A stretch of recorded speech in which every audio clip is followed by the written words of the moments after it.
Hi guys, I hope you are doing well. I'm great. We're still looking at determining the equation of the function.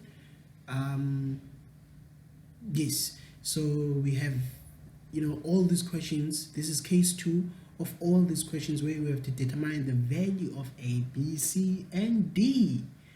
If the function that is given is a cubic function given by ax cubed plus bx squared plus cx plus d.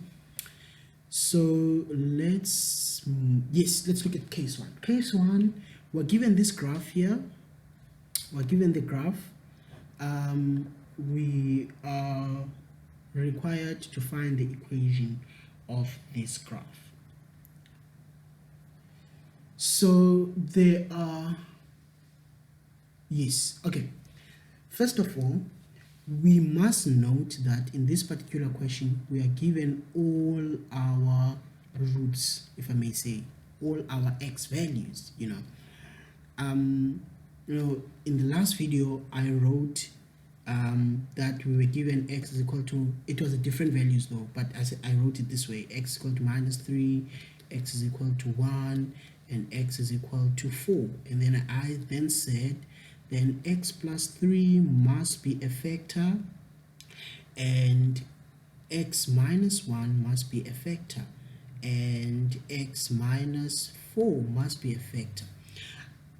And I actually said I will continue with that idea. Continuing with that idea meant that since you've got these are all your roots that you can have. This doesn't work if you are only given 2 roots. You must kind of get all your roots.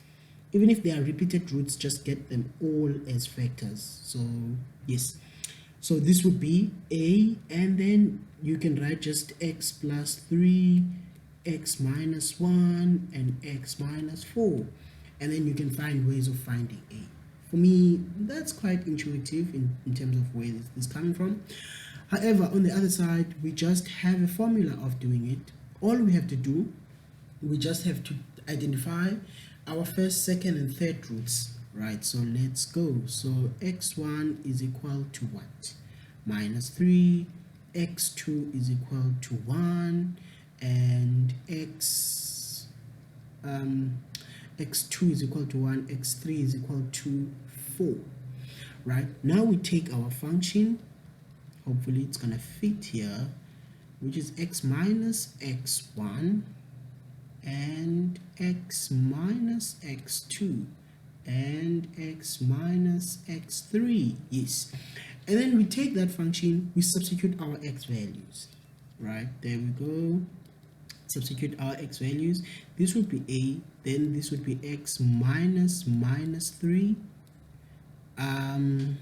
then this would be x minus 1, and this would be x minus 4. And what we have here is going to be a, and then we're going to have x plus 3, and we're going to have x minus 1, and then we're going to have x minus 4. Now we are halfway through finding the equation of our function. However, we are left with only one thing, and that one thing is it's finding what a is. If you look closely here, you find that there's a value there. That's our y-intercept, but it's a point. So it's written this way because in this axis, it is a well-known that x is 0. So if you want to think about that in coordinates, that would be 0, 6.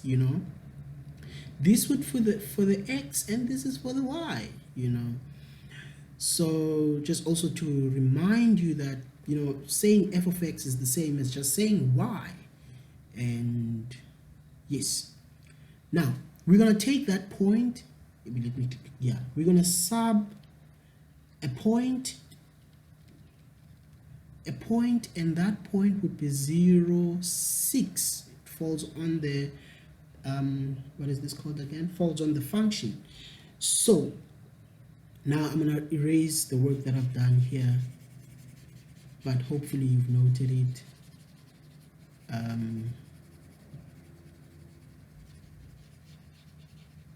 I should have found a quicker way of doing that, but anyway, yes. So now what we have is that we have if we're substituting that point in that function, the y would be 6 is equal to a, and this would be 0 plus 3. Actually, let me just say 3 because x is 0.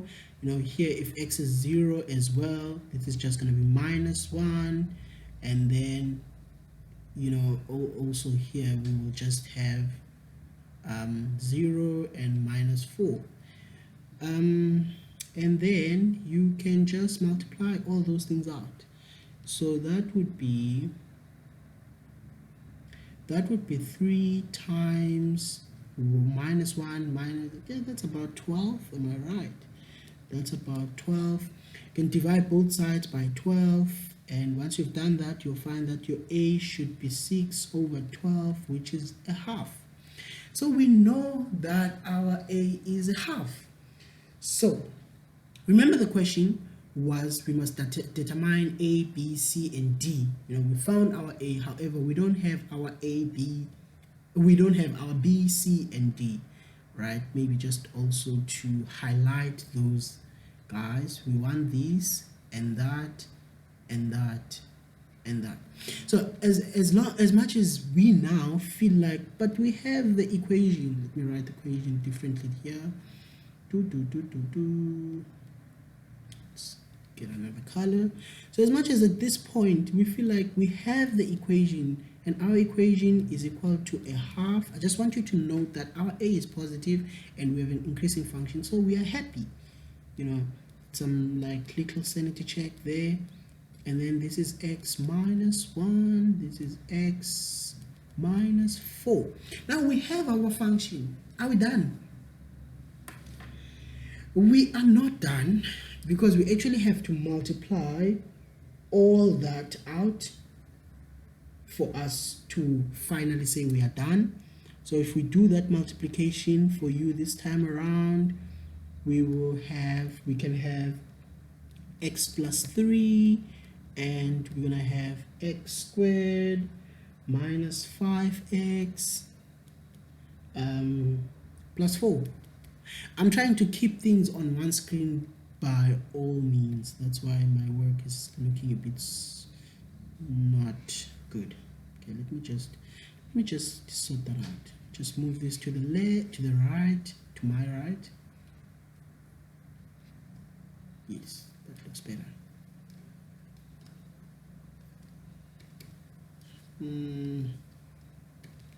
Okay, now just to sort of like simplify this a bit better, this would be 1 over 2, and this would be x cubed, yes, to be x cubed minus 2x squared minus 11x plus 12. You can see, guys, I'm not spending as much time in trying to sort of like show you how you do this. This is just simplification. You're multiplying things out, right? So I wanted to leave it at this point, and then you can do it and confirm the answer. But it's actually just nice to just have the intermediate steps there. So this would be f of x is equal to, that would be half x cubed, that would be negative 1 x squared, that would be negative 11 over 2 x, that would be 6. Yes. Okay, now it's time to disclose our a, b, c, and d values. Our a is a half, our b is a minus 1, our c is a negative 11 over 2, our d is a 6. Okay, almost look like the same thing, d and 6. Okay, that's it from me, guys. I will see you in the next video where I look at another case 3.